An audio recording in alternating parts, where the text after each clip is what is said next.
Matthew 12:30 to 31. I tell you, every kind of sin and slander can be forgiven, but blasphemy against the Spirit will not be forgiven. Nakamamatay, mockery. Lord, salamat sapagkat kayo po ay buhay.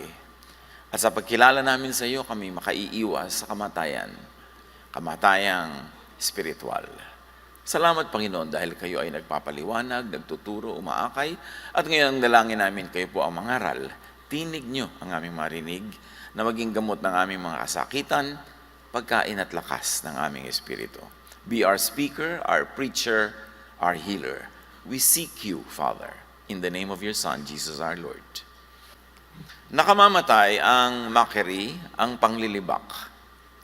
2 Kings 2:23 to 24. Mula sa Jericho, pupunta siya sa Bethel, ang propetang si Elisha. Sa daan, may mga kabataang lumabas mula sa bayan at pakutyang sinabi sa kanya, "Umalis ka rito, kalbo! Umalis ka rito, kalbo!" Nilingon niya ang mga kabataang iyon at isinumpa sila sa pangalan ni Yahweh. Mula sa kagubatay lumabas ang dalawang babaeng oso or bears at nilapa ang 42 sa mga kabataang kumukutya sa kanya. Turuan nawa tayo ng Espiritu sa kahulugan nito sa ating buhay. Ang nakamamatay sa kasaysayang ating tinunghayan was mocking the prophet or mocking a prophet. Nakakamatay ba yan? Does mocking a spirit-filled, God-appointed person offend the Holy Spirit, resulting in disaster? Ephesians 4:30, at huwag ninyong saktan ang kalooban ng Espiritu Santo. Mark 3:29, but anyone who speaks against the Holy Spirit will never be forgiven. Yung ginawa ng 42 kabataang ito, was that a speech, a statement, a position against the Holy Spirit na nagdulot ng napakabigat na kaparusahan. 2 Kings 2:23, sa pagpapatuloy ng kwento at ating tunghayan muling isa-isa, from there Elijah went up to Bethel. So the God-anointed prophet was on an errand for a God-appointed work. Yung kanyang lakad na ito, yung kanyang sadya, yung pakay niya ay utos ng Diyos. Ito isang banal na lakad, banal na gawain, and he was walking along the road. Some boys came out of the town and jeered at him. Sabi ng easy-to-read version, he was walking up the hill to the city, and some boys were coming down out of the city. At sabi nila, "Get out of here, Baldy. Get out of here, Baldy." Paulit-ulit sila. At ang sabi ng easy-to-read version, "Go away, you bald-headed man. Go away, you bald-headed man." In other words, tinutuyan nila itong propeta, tinutukso nila, nililibak nila dahil sa kanyang pagiging kalbo. At maaaring dahil pa sa ibang dahilan, pero yung pinaka-visible lamang ay yung kanyang situation that was different from the situation of the young men who were obviously still full of hair. They were rude, they were insulting to the person because of his appearance. Sa paghanap kasi natin ng dahilan, bakit naman gano'n ang parusa, kailangan nating isa-isahin ang mga posibleng dahilan. They were rude to the man of God because of his otherness. Kakaiba siya sa kanila. Iba siguro ang itsura, iba ang edad, iba ang kapal ng buhok, at may iba pa siguro mga kaibahan. But they were labeling a person with a very unkind label. They were excluding him because of his personal attributes. They were unkind and cruel just because he was not like them. And they were shouting at him to not affect the will of God. Inutusan ng propeta na umakyat dito sa lugar na ito at may gawin. Sabi nila, "Huwag kang pumasok dito, kalbo. Huwag ka ditong pumasok." They were shouting at him to not go up the mountain, which means to not enter the city, which means to not do his errand, which means to not obey God. Matthew 12:30, "Whoever is not with me is against me," sabi ni Jesus. "And anyone who does not work with me is working against me." At dapat nating ma-appreciate, mga kapatid, na pagka sinasabi na whoever is not with me, who is not working with me, is not only limited to working with the personality or the person of God or the person of Jesus, but whoever is sent by God to do His will, and you don't work with this person, you are working against God. That's what Jesus was saying. And the boys were exactly doing that. They were working against God. We are not told how important, how urgent the mission of this prophet was, but these boys were preventing him from doing it. The boys were intimidating the prophet to do his calling. At aatakin siya sa kanyang probably, socially, culturally weak point, yung itsura niya. At marami sa atin, mga kapatid, kumisan, hindi natin magawa yung matataas na tawag sa atin ng Diyos dahil pinanghihinaan tayo ng loob sa panglilibak, pagpapahina ng loob ng mga tao na ina-attack nila tayo sa ating weak point. Kuminsan, itsura mo yun. Kuminsan siguro, apelyido mo yun. Kuminsan, kung ano man yun. That they think is your weakness, they will attack you there. But in the end, they prevent you from becoming the person that God wants you to be, from doing what God wants you to do. 2 Kings 2:24, sa pagpapatuloy, nililibak siya, he turned around, looked at them, and called down a curse on them in the name of the Lord. Elijah looked back and saw them. He asked the Lord to cause bad things to happen to them. Paliwanag ng easy-to-read version. Pag nahihirapan kayo magbasa ng mga mahirap maintindihan, there are easier-to-read versions. Kaya dapat marami kayong version binabasa para luminaw lalo yung kahulugan. This was a very, and still is, a very uncomfortable truth. Why would the man of God call down curses in the name of God, and God answers it? And uses two very strong, matatapang na mga bears, she-bears. Alam niyo yung mga bagong panganak na mga bear? At ano mga hayop na bagong panganak, ubod ang tapang? At nilapa ang mga kabataan na ito. It's very uncomfortable. Elisha looked at them, so there was an eye contact. Alam niyo, pag may eye contact, a lot of energies can transfer. And he called down a curse on them, and it was effective. Mysterious, disconcerting, disturbing, but it's a fact that it happened. Hindi tayo magrereklamo why it happened kasi hindi in-explain. Pag-aralan na lang natin so it won't happen in our lives. We can recall a similar occurrence of contact, but the opposite happened. This story we are looking at is a story about the prophet and these boys. But then there was Peter and a man who was paralyzed. And they had eye contact too. But what happened was the opposite. Acts 3, 1-8. Peter and John looked up at the crippled man and said, "Look at us." He looked at them. He thought they would give him some money. But Peter said, "I don't have any silver or gold, but I do have something else I can give you. By the power of Jesus Christ of Nazareth, stand up and walk." Immediately his feet and legs became strong. He jumped up, stood on his feet, and began to walk. He went into the temple area with them. He was walking and jumping and praising God. Ibang-iba ang nangyari, pero pareho ang method. There was communication, there was eye contact, there was a transfer of energy, but this time the man got better. In the other story, they were all ripped apart and torn to pieces by bears. This eye contact with and words from the man of God could be powerful and effective. This is mysterious. It's inspiring. And it's here, it's a fact. James 5:16, the prayer of a righteous person is powerful and effective. And as we have seen in the two examples, it's powerful and effective both ways. Pwede kang ma-bless at pwede kang maparusahan. 2 Kings 2:24, to continue with the story. As the prophet called down a curse, then two bears came out of the woods and mauled 42 of the boys. Then two bears came out of the forest and attacked the boys. There were 42 boys ripped apart by the bears.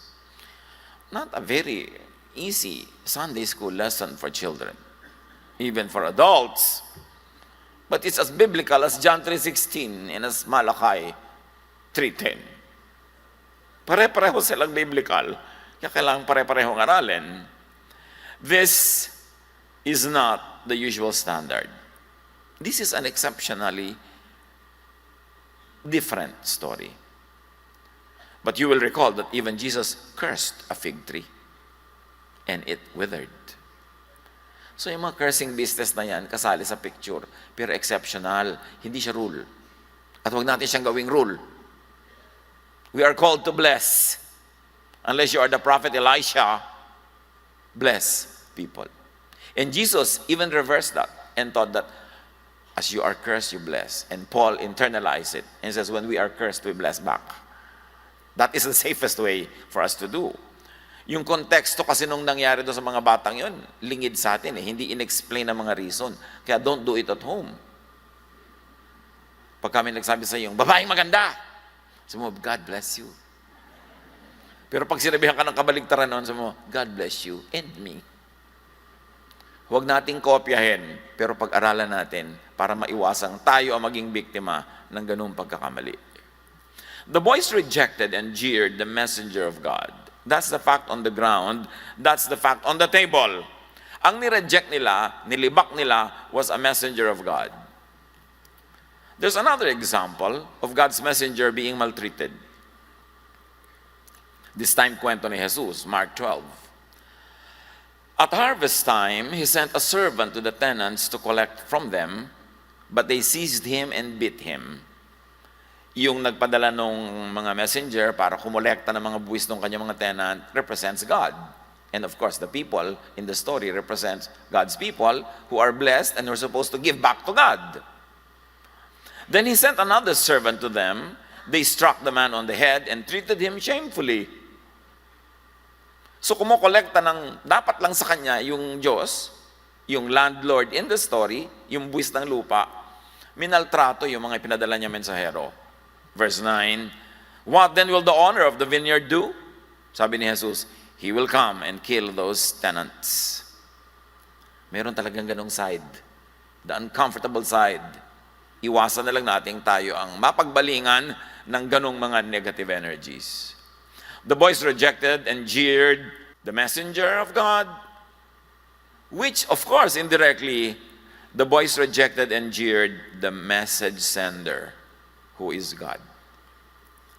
Kaya ang isang bansa, pag may ambassador siya sa ibang bansa, iginagalang yon. Yung embassy ng Pilipinas halimbawa sa ibang bansa, igagalang yon.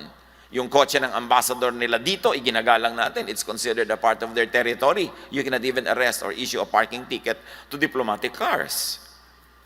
At ganon din yung messenger ng Diyos. Meron din yung dapat diplomatic immunity. Saan man siya naroon, yung paggalang mo dapat sa nagpadala sa kanya, sa nagsugo sa Diyos, ibibigay mo rin sa kanya. Alang-alang doon sa nagpadala sa kanya. Kaya sabi sa Luke 10:16, whoever rejects you, rejects me. Sabi ni Jesus. But whoever rejects me, rejects him who sent me, who is God. So, if a God's messenger is rejected, the sender of that messenger is rejected. Ganon kalaki yung crime. And apparently, the message, the word being brought by the messenger, which really is the will of God, is also rejected. When you reject the container, you also reject the content. So pag nireject mo si messenger, nire-reject mo yung messenger sender, at nire-reject mo yung message itself. The consequence is painful, and in the story we read, it was fatal. God's will, God's wisdom, God's teaching, and God's law is multifaceted. It could be spiritual. It could also be physical and natural. Ang pagpapakilala ng Diyos sa kanyang sarili, ang kanyang mga utos, ang kanyang mga alituntunin, marami espiritual, pero marami rin natural. Natural law is God's purest and most authentic law. Halimbawa, mayroong umuubo. Umubo siya, humatsing siya sa harap mo, nalanghap mo, kahit ka punong-puno ng Biblia sa iyong isip. at Sunday school teacher ka o missionary ka, magkakaubo ka rin. Kasi natural law yun. Kaya dapat, ang maka-Diyos talaga sa pagsunod niya sa spiritual laws, susundin niya din niya ang mga physical and natural laws kasi God din ang may utos noon. At mas malinaw na pagpapakilala ang ginawa ng Diyos sa kanyang sarili through natural law than through religious law. Kasi maraming religious laws hindi galing sa Diyos, inimbento lang ng religion. But nobody can invent natural laws, only God.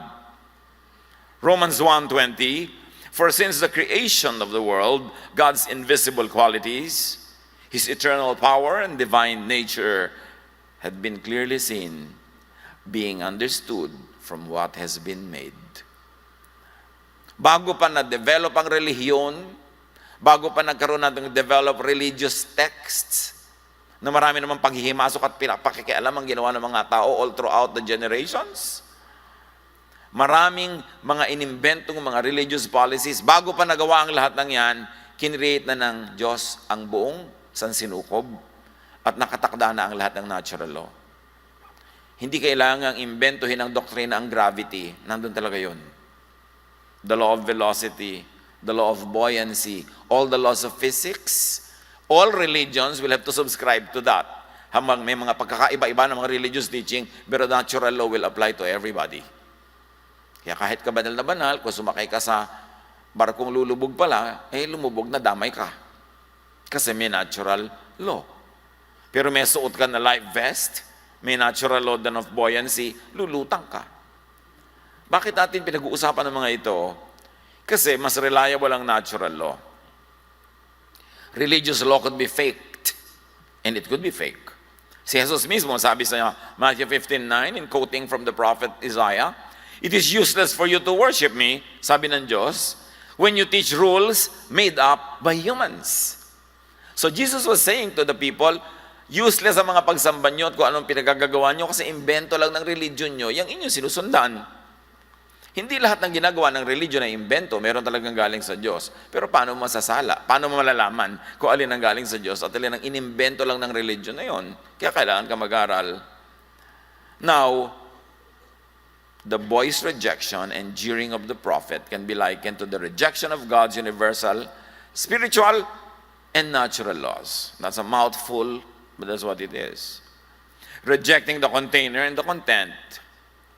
Jeering and rejection, which is unbelief in, disobedience and contradiction to God's laws. Could have automatic, painful, fatal consequences. Sa paglibak nila dun sa propeta, nilibak nila yung nagpadala sa propeta, nilibak nila yung mensaheng dala ng propeta, nilibak nila ang Diyos na siyang utak ng mensahe na yon, and there were consequences. How are we going to learn from this difficult story? Well, take the story literally at first. Learn from its literal context. At siguro ang pinakamadali na makitang lesson, magdahan-dahan ka sa panglilibak. Magdahan-dahan ka sa paglilabel ng mga tao. Magdahan-dahan ka sa pakikialam mo sa gagawin ng mga tao. Hindi mo alam kung anong mission nila, anong pinapagawa sa kanila ng Diyos. In other words, don't say cruel, bad things to people. Kaya bad sila o good? Because you don't know. At sinabi din ni Jesus, God loves both the sinner and the sinful. God sends rain on both the sinful and the holy person. So dapat we are respecters of people. Igalang natin. At lalo kung may proven track record of effective ministry in the name of the Lord, mas doble yung pagdadahan-dahan mo dapat. Baka mamaya ang sinasaling mo, ang kinakanti mo na, ambassador of God. Malay mo. Hindi lahat ng religious people are ambassador of God, pero malay mo. So dapat mas maingat. Mas magdahan-dahan. Or, if you want to bring the learning to another plane of consciousness, don't only take the story literally, take the story also symbolically. Because in the Bible, the examples, the stories could have at least two levels. the literal, physical, real, tangible level. And when you can extract the spirit of the story, you can go to metaphorical level and then derive lesson and wisdom from the story's metaphorical value. Ang storya ay storya itself, pero siya rin ay isang talinghaga ng mas matatayog at mas matataas na karunungan. Halimbawa, pwede nating makita at magata mula dito na may mga panlilibak sa Diyos, may mga paglapastangan sa Diyos, na pagsuway sa kalooban ng Diyos na nakamamatay pala. Physically, laws of nature, laws of health and safety are on automatic. Hindi mo kailangan nga na mag-decide na may infect ka kung naka-inhale ka ng nakaka-infect ng mga germs, tapos mahina ang katawan mo sa oras na yon, puyat ka, kulang ka sa mga pagkaing masusustansya, hindi mo kailangang mag-decide na magkakasakit ka. Nobody has to decide it for you. It will happen automatically. That when you break physical laws created by God, health laws, dietary laws created by God, not by religion, kasi maraming ginawa yung religion. Yung hindi ka kumakain ng tama, hindi balance ang iyong diet, they automatically call down curses on you when you violate them. Kung paano tumawag ng curse yung prophet, tinablan yung mga taong nagba-violate. When you violate natural laws made by God, automatically you call down curses on yourself. So, talagang pinababayaan mo yung kalusugan, puyat ka ng puyat, pwede ka namang magpahinga, pero inuubos mong oras mo ng kabupuyat, ang dali-dali mong madapuan ang sakit. You are calling down curses on yourself. You don't have to ask for it, it will happen naturally. So, i-respect natin, physically, yung mga laws of God. That also happens spiritually. God has very set laws. Forgive. Hindi ka nagpo-forgive. Nagagalit ka, tumataas ang blood pressure mo, nagkakasakit ka. O nakagawa ka pa ng masakit doon sa ayaw mong patawarin, naghiganti siya sa'yo, you call down curses on yourself. When you break spiritual laws, you call down curses on yourself. Nobody has to do it for you.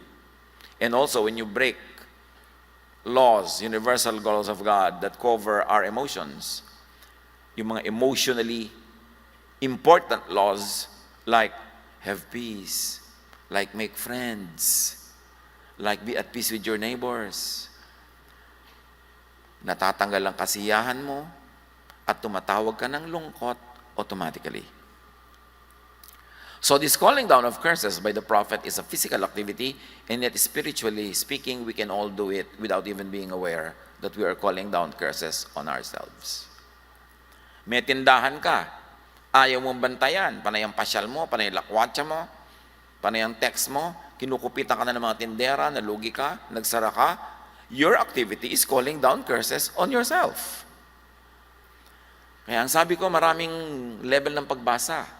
Babasahin mo yung kwento literally, pero ang pinakamahalaga, itaas mo ang antas ng pag-aaral at hanapin mo yung spiritual values ng mga detalye ng kwento.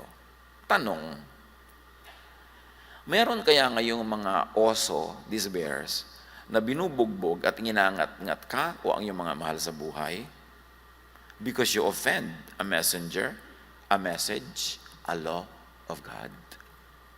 Kasi pwede. Minsan hindi mo alam ano bang dahilan ng mga sorrows ko, ano bang dahilan ng mga problema ng anak ko, ano bang problema namin pamilya. Baka meron kayong ginagawa that automatically call down curses on yourselves. Review the kind of maulings and deaths that visit your life or the life of your loved ones. Baka may nanlilibak sa Diyos directly o may nanlilibak sa Diyos indirectly through a person. Sa paglilibak mo sa isang tao, lalo kung kinalulog na siya ng Diyos, sabi niya, whoever touches you, touches the apple of my eye. May ganun. Or maybe, may nililibak tayong hindi tao pero a teaching of God, which is probably natural law, or emotional law, or spiritual law, that will call down curses in our lives. May mga batas sa Bible na magsikhay ka, magtrabaho kang mabuti, mag-ipon ka, at gumastos ka rin para ka masaya. Tulad ng sinasabi sa Proverbs 31. So when you don't do it, you are actually breaking the law of God. You are jeering the wisdom of God. Nililibak mo ang kanyang karunungan, hindi mo ina-apply, binabaliwala mo. Curses are being called down into your life. Proverbs 29:1, whoever remains stiff-necked after many rebukes will suddenly be destroyed without remedy. Sinong makapagsasabi sa atin na yung mga batang yun na mahilig mangantsaw, ilang beses lang sinaway ng mga magulang nila? Ilang beses na nila napag-aralan na hindi nila dapat gawin. Pero hindi pa rin nila sinusunod, they were destroyed without remedy. Sa buhay natin mga kapatid, itong benefit natin sa kwentong ito na mahiwaga.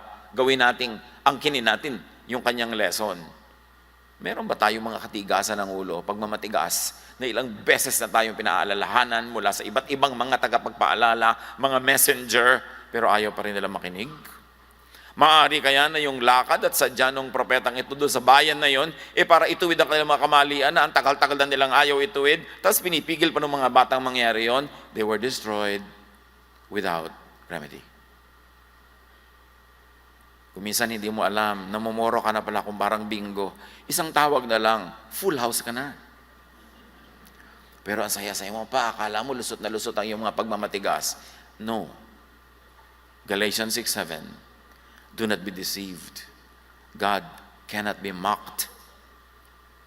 God's messengers, when they are saying the true message of God, cannot be mocked. At sabi ng easy-to-read version, you will harvest what you plant. Ano ang hina-harvest natin ngayon? Isa lang ang sinasabi ng verse na ito, you planted that. So masaya ka ba sa harvest mo sa buhay? Kung hindi, review the planting that you have been doing and change your planting patterns, change your seeds so that your harvest will change. At kung masaya ka naman sa harvest mo ngayon, ibig sabihin tama mga pinaplant mo noon. Continue doing that, even improve on that, because what you plant, you harvest. Hindi natin alam kung ano pa mga ipinlant ng batang yan kaya sila nag-harvest ng ganun. Pero alam natin, ang Diyos ay matuwid, ang Diyos ay tama, at sinabi din niya na may mga pagkakamaling may katapat na mga parusa. Kaya kailangan tayong mag-isip-isip, matuto sa kasaysayang ito. Ama namin, salamat po. Bagamat mahiwaga ang kwentong ito, kung minsan ay malagim, pero yun ang katotohanan ng buhay. At ito'y natin sa iyong salita, dapat namin pag-aralan. At di man namin maunawa yung mechanics, the whys and the wherefores, we can definitely learn the lesson from it. That we should not be like those kids. Na hindi kami dapat nang lilibak, hindi kami dapat na nangihimasok sa mga gawain, lalo na mga taong isinusugo mo para gawin ang iyong kalooban. Turuan mo kami, Lord, na suriin ang aming mga buhay kung ano sa mga ginatanim namin ang tumatawag ng bungang mapait at masaklap. At matuto kami na magtanim ng tama. Makita rin namin ang mga ginagawa naming tama na nagbubunga na maganda at lalo pa namin itong ulit-ulitin at pagandahin pa. Mga kapatid, pag-aralan natin kung ano sa buhay natin ang mapapala natin sa kasaysayang ito. With the presence of the Lord in silence, learn, ask the Holy Spirit to give you very personal lessons.